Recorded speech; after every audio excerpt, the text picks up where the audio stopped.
Welcome to my YouTube channel.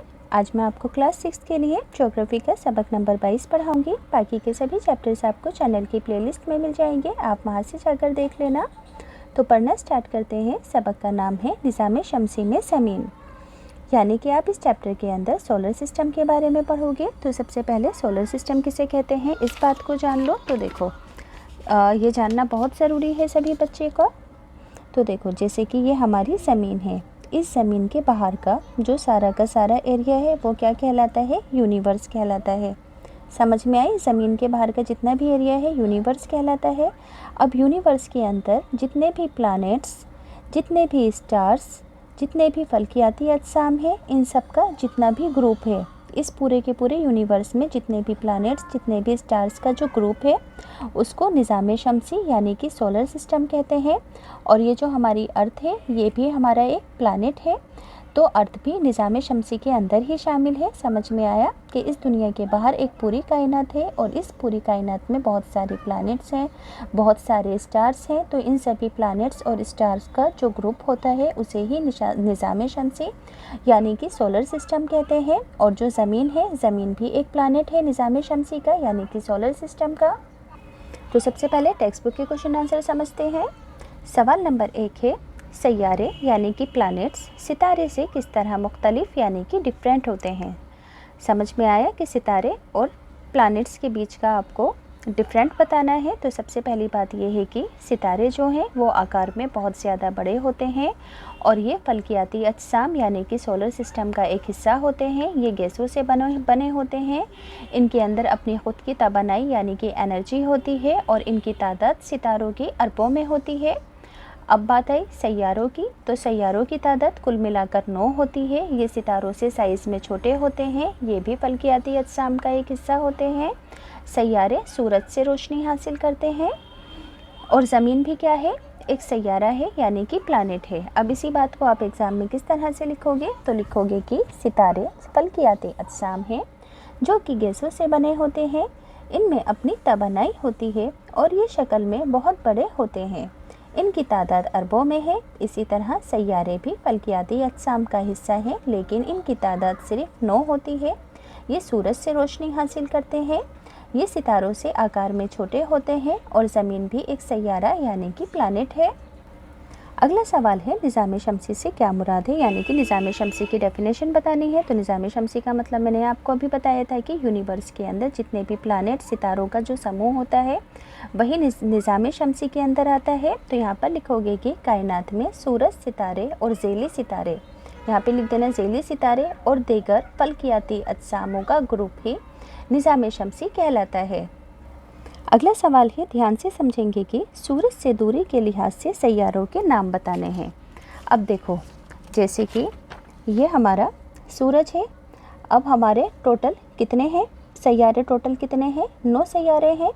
तो जितने भी 9 के 9 सैयारे हैं ये सूरज के इर्द गिर्द इस तरह से गोल गोल चक्कर लगाते हैं, यानी कि पहला सैयारा भी सूरज के इर्द गिर्द चक्कर लगाएगा, दूसरा भी सैयारा सूरज के इर्द गिर्द गोल गोल घूमेगा, तीसरा सैयारा यानी कि तीसरा प्लैनेट भी सूरज के इस तरह से इर्द गिर्द गोल गोल घूमेगा। तो सवाल के अंदर ये पूछा गया है कि ये जो 9 सैयारे हैं, सूरज के नज़दीक सबसे पहले कौन सा सितारा आता है, फिर दूसरे नंबर पर सूरज के नज़दीक कौन सा सैयारा आता है, फिर सूरज के नज़दीक तीसरे नंबर पर कौन सा सैयारा आता है। इस सवाल में आपको ये बताना है। तो इसे समझने के लिए एक छोटी सी फिगर देख लो ताकि आपके जहन में अच्छे से आ जाए। अब देखो सबसे पहले है सूरज, तो सूरज के सबसे नज़दीक पहले नंबर पर है अतारुद यानी कि मरकरी, दूसरे नंबर पर है ज़ोहरा, ये भी प्लैनेट का नाम है, तीसरे नंबर पर सूरज से जो नज़दीक है वो क्या है? ज़मीन है, चौथे नंबर पर है मरीख यानी कि मार्स, पाँचवें नंबर पर है मुश्तरी यानी कि जुपिटर, छठे पर है ज़हल, सातवें पर यूरेनस, आठवें पर नेपच्यून और 9वें पर प्लूटो। समझ में आया कि ये जो 9 के 9 सैयारे हैं ये सूरज के इर्द गिर्द इस तरह से गोल गोल चक्कर लगाते हैं। तो पहले नंबर पर सबसे नज़दीक कौन है? अतारुद है, दूसरे पर ज़ोहरा, तीसरे पर ज़मीन, चौथे पर मरीख, पाँचवें पर मुश्तरी, छठे नंबर पर ज़हल, सातवें नंबर पर यूरेनस, आठवें नंबर पर नेपच्यून और 9वें नंबर पर प्लूटो। तो आंसर में क्या लिखोगे कि निज़ाम शमसी के 9 सैयारे हैं, अतारुद, ज़ोहरा, ज़मीन, मरीख, मुश्तरी, यूरेनस, नेपच्यून और प्लूटो। आप चाहो तो इस फिगर को भी बनाकर दिखा सकते हो अगर 4 नंबर के अंदर क्वेश्चन आ जाए। अगर 2 नंबर के अंदर आएगा तो सिर्फ इस तरह से नाम को लिख दोगे। अगला सवाल है, ज़मीन को बेनज़ीर सैयारा क्यों कहा जाता है, यानी कि सबसे उम्दा, सबसे ख़ास सैयारा क्यों कहा जाता है, सबसे ख़ास प्लानेट क्यों समझा जाता है? क्योंकि ज़मीन पर ज़िंदा रहने लायक माहौल होता है। यहाँ पर सांस लेने के लिए हवा, रहने के लिए पानी वगैरह सभी चीज़ें होती हैं। तो आंसर में लिखोगे कि ज़िंदगी के लिए मवाफिक हालत गालिबन सिर्फ ज़मीन जैसे ही ज़मीन प्लानेट पर ही मौजूद है। ज़मीन ना बहुत ज़्यादा गर्म है और ना बहुत ज़्यादा ठंडी है। यहाँ पर हम आसानी से ज़िंदा रह सकते हैं। यहाँ पानी और हवा मौजूद है जो हमारी बका यानी कि हमारे बढ़ने के लिए लाजमी है ज़िंदा रहने के लिए। इन्हीं वजूहात की बिना पर ज़मीन निज़ाम शमसी की बिना पर एक बेनज़ीर यानी कि एक सबसे अच्छा, सबसे आला सैयारा है। अगला सवाल है, टेक्स्ट बुक का क्वेश्चन है, हम चाँद का हमेशा एक ही रुख यानी कि एक ही पार्ट क्यों देख पाते हैं? तो चाँद ज़मीन के चारों तरफ 27 दिनों में एक चक्कर पूरा करता है। समझ में आया? जो चाँद है, देखो ये है हमारी ज़मीन, ठीक। तो चाँद जो है ज़मीन के चारों तरफ जो एक चक्कर पूरा करता है वो कितने दिनों में करता है? 27 दिनों के अंदर पूरा करता है। और ये ठीक उतना ही वक्त एक बार अपनी जगह घूमने में लेता है। अब देखो ये जो चाँद है तो ये अपनी जगह पर एक बार घूमने में भी इतना ही वक्त लेता है। और जो पूरा चक्कर लगाता है ये कितने दिनों में लगाता है? 27 दिनों में लगाता है। नतीजे के तौर पर क्या होता है कि हम ज़मीन से चाँद का सिर्फ एक ही रुख देख पाते हैं। समझ में आया कि ये ज़मीन है, ज़मीन के जो चारों तरफ चाँद घूमता है वो उस पूरे चक्कर को पूरा करने में कितने दिन लेता है? 27 दिन लेता है। और जो अपने पॉइंट पर चाँद ऐसे गोल गोल घूमता रहता है इसे भी पूरा करने में 27 दिन लेता है। तो इसी वजह से हमें ज़मीन से चाँद का सिर्फ एक ही पार्ट नज़र आता है। अगला सवाल है, कायनात क्या है, यूनिवर्स क्या है, यानी कि ब्रह्मांड क्या है? यानी कि इसका मतलब यही है कि कहकशाओं, सितारों, धूल और गैस के बादलों और ऐसी ही लाखों कहकशा किसे कहते हैं? गैलेक्सी कहते हैं। गैलेक्सी के अंदर बहुत सारे प्लानेट, सितारे, सैयारे वगैरह जो कि अभी तक हम नहीं जानते हैं वो सभी शामिल होते हैं। तो ये सभी मिलकर क्या बनाते हैं? कायनात बनाते हैं। कायनात कितनी बड़ी है इसका तसव्वुर भी करना बहुत ज़्यादा मुश्किल है। याद रहेगा, कायनात यानी कि यूनिवर्स किसे कहते हैं? यूनिवर्स कहकशाओं यानी कि गैलेक्सी किसे कहते हैं? सितारों के समूह को, प्लैनेट्स के समूह को। सितारों, धूल और गैसों के बादलों और ऐसी ही लाखों कहकशाओं से मिलकर कायनात बनी हुई है। और कायनात कितनी बड़ी है इसका तसव्वुर भी नहीं किया जा सकता। अगला सवाल है, मंदरजा झेल सवालों के जवाब देने हैं। ज़मीन का हमशक्ल या जुड़वा सैयारा किसे कहते हैं? तो ज़ोहरा को कहते हैं। ये बिल्कुल ज़मीन की तरह कहा जाता है इसको। सूरज से तीसरा सबसे नज़दीक कौन सा प्लैनेट है? मैंने अभी बताया था कि ज़मीन तीसरे नंबर पर है सूरज से नज़दीक। अगला सवाल है, सभी सैयारे सूरज के गिर्द घूमते हैं, कौन सी डायरेक्शन के अंदर?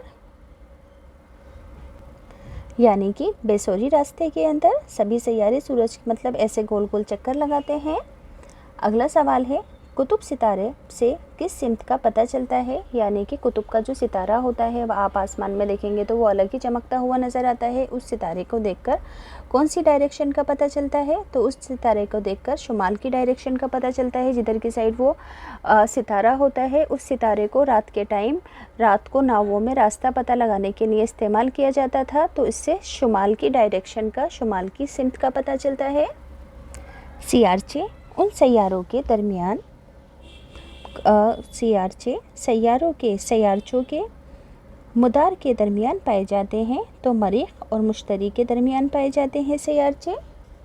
अगला है, खाली जगहें हैं। डैश के मजमुओं से बनने वाले मुख्तलिफ नमू को सितारों के झुरमुट कहते हैं। तो सितारों के मजमुओं से बनने वाले सितारों के वसी निज़ाम को कहकशा यानी कि गैलेक्सी कहते हैं। सूरज से तीसरा करीबी सैयारा कौन है? ज़मीन है। सैयारों की अपनी गर्मी और रोशनी नहीं होती है। अब बच्चों, अक्सर एग्ज़ाम में पूछे जाने वाले रिपीटेड क्वेश्चन आंसर हैं। इन्हें अगर आप एक बार समझ लोगे तो आपके एग्ज़ाम की इंशाल्लाह 100% तैयारी होगी। ज़मीन पर रोशनी और दर्जा हरारत का वाहिद ज़रिया क्या है? तो ज़मीन पर रोशनी और दर्जा हरारत किससे मिलती है? सूरज के ज़रिए से मिलती है। रोशनी एक साल में कितना फासला तय करती है? यानी कि सूरज की रोशनी पृथ्वी पर आने में एक साल में कितना फासला तय करती है? तो यहाँ पर ये लिखा हुआ है 94,608 इंटू 10⁸ किलोमीटर लंबा फासला तय करती है। सूरज से ज़मीन तक रोशनी को पहुँचने में कितना वक्त लगता है? तो 8 मिनट लगते हैं। निज़ाम शमसी का मुखिया यानी कि राजा कौन कहलाता है? तो निज़ाम शमसी का मुखिया सूरज है, क्योंकि इसी के इर्द गिर्द सभी सूरज चक्कर लगाते हैं, सभी प्लानिट, सभी सैयारे। इसमें नाइट्रोजन और हीलियम गैस पाई जाती है। सूरज के अंदर कौन सी? नाइट्रोजन और हीलियम गैस। निज़ाम शमसी के सैयारों की तादाद कितनी है? 9 है। सूरज के सबसे नज़दीक और सबसे ज़्यादा दूर सैयारे का नाम बताना है। तो सूरज के सबसे नज़दीक है उतारित यानी कि मरकरी, और सबसे ज़्यादा दूर है सूरज से प्लूटो। अगला सवाल है, सबसे छोटे और सबसे बड़े सैयारों के नाम बताने हैं। तो सबसे छोटा सैयारा है प्लूटो, जिसका कद्र यानी कि पूरा जो एरिया है वो है 3000 किलोमीटर, और सबसे बड़ा है जुपिटर, सबसे बड़ा है मुश्तरी यानी कि जुपिटर। अगला सवाल है, मरीख यानी कि मार्स सैयारे को आसमान पर कैसे पहचान सकते हैं? तो मरीख सैयारा लाल रंग का दिखाई देता है, क्योंकि इस सैयारे की सतह की मिट्टी का रंग लाल होता है। इस पर सफ़ेद रंग के आइस कैप भी हैं, जो कि दूरबीन से देखे जा सकते हैं। अगला सवाल है, ज़मीन के कुतबी कद्र और दरमियान के हिस्से के कद्र में कितना फ़र्क है? यानी कि देखो, जैसे कि ये ज़मीन है और ज़मीन का जो बीच का पॉइंट है और ये एक नीचे का पॉइंट है, तो कुतबी कद्र और बीच के पॉइंट के अंदर आपस में कितना फासला है? ठीक, कुतबी पॉइंट यानी कि ऊपर वाले और ये जो बीच की ज़मीन की लाइन है, इसके अंदर कितना फासला है? तो 43 किलोमीटर बड़ा है। चाँद का कद्र ज़मीन के कद्र के मुकाबले में कितना है? तो चाँद का कद्र ज़मीन के कद्र के मुकाबले में 1/4 है साइज़ के अंदर, यानी कि चाँद ज़मीन का 1/4 है। ज़मीन से चाँद का फासला कितना है? तो 3,84,000 किलोमीटर है। अगला सवाल है, नूरी साल किसे कहते हैं? एक साल में रोशनी जितना फासला तय करती है उसे एक नूरी साल कहते हैं। निज़ाम शमसी की तारीफ बता दी थी कि सूरज और इसकी गर्दिश करने वाले सैयारों और ज़ैली सैयारों का ग्रुप निज़ाम शमसी कहलाता है। सैयारा किसे कहते हैं? ऐसे फल्कियाती अजसाम जो अपने महवर पर घूमने के साथ साथ, महवर का मतलब क्या है? देखो, यानी कि ऐसे सभी प्लानेट जो कि अपने महवर पर यानी कि अपने पॉइंट पर ऐसे गोल गोल घूमते हैं, यानी कि ऐसे गोल गोल घूमते हैं। घूमने के साथ फिर ये सूरज के इर्द गिर्द ऐसे गोल गोल घूमते हुए सूरज के इर्द गिर्द चक्कर लगाते हैं और सूरज से रोशनी और दर्जा हरारत हासिल करते हैं। सैयारे कहलाते हैं। देखो, समझ में आए? जितने भी 9 सैयारे हैं ना, हर एक सैयारा गोल गोल राउंड राउंड घूमता है और फिर वो सूरज के चारों ओर ऐसे चक्कर भी पूरा करता है, यानी कि गोल गोल घूमता हुआ ऐसे पूरा एक चक्कर पूरा करता है। तो ये क्या कहलाता है? सैयारा कहलाता है। सूरज से रोशनी और दर्जा हरारत भी हासिल करते हैं ये। निज़ाम शमसी के सैयारों के नाम हैं उतारित, ज़ोहरा, ज़मीन, मरीख, मुश्तरी, ज़हल, यूरेनस और प्लूटो। निज़ाम शमसी के 2 सैयारों के नाम बताने हैं जिनके दरमियान ज़मीन मौजूद है। तो मरीख और ज़ोहरा के बीच के अंदर ज़मीन मौजूद है। याद रहेगा, मरीख और ज़ोहरा के बीच में ज़मीन है। अगला सवाल है, ज़मीन के अलावा कौन से 2 सैयारे हैं जिन पर साइंसदानों को ज़िंदगी के अलामतें मिली हैं? तो मरीख और वीनस है, यानी कि मार्स और वीनस। उतारित सूरज के गिर्द एक मरतबा घूमने में कितना वक्त लेता है? यानी कि मरकरी। तो सूरज के इर्द गिर्द घूमने में मरकरी 88 डेज़ का वक्त लेता है। कौन सा सैयारा सबसे ज़्यादा वक्त में सूरज के गिर्द चक्कर लगाता है? तो प्लूटो है, वो सबसे ज़्यादा दूर है और ये 28 साल का वक्त लेता है एक चक्कर पूरा करने में। सूरज को निज़ाम शमसी का मुखिया क्यों कहा जाता है? सूरज के गिर्द तमाम 9 सैयारे गर्दिश करते हैं, यानी कि गोल गोल घूमते हैं और ये उनके दरमियान में यानी कि बीच में वाक़ई है, इसलिए सूरज को निज़ाम शमसी का मुखिया कहते हैं। शहाब साकिब किसे कहते हैं? चट्टानों के छोटे छोटे टुकड़े जो सूरज के इर्द गिर्द चक्कर लगाते हैं उन्हें शहाब साकिब कहते हैं। अगला सवाल है, ज़मीन को नीला सैयारा क्यों कहते हैं? ज़मीन ही निज़ाम शमसी में एक ऐसा सैयारा है जिस पर ज़िंदगी मौजूद है, क्योंकि यहाँ काफ़ी मात्रा में मुनासिब मात्रा में पानी है और मवाफिक दर्जा हरारत पाया जाता है। ज़मीन के अंदर 11% पानी मौजूद है, इसलिए इसे नीला सैयारा कहते हैं। ज़मीन की शक्ल कैसी है? तो ज़मीन दोनों कुतबों पर यानी कि ऊपर और नीचे की साइडों से कुछ दबी हुई है और दरमियान से बीच से कुछ उभरी हुई है। इसलिए अगर ये कहा जाए कि ज़मीन बिल्कुल गेंद की मानिंद है तो ये बिल्कुल मुनासिब नहीं है। तो बच्चों, यहाँ से ये चैप्टर कंप्लीट हो गया है। अगर आपको ये वीडियो आपके लिए यूज़फुल लगी है तो प्लीज़ चैनल ज़रूर सब्सक्राइब करना।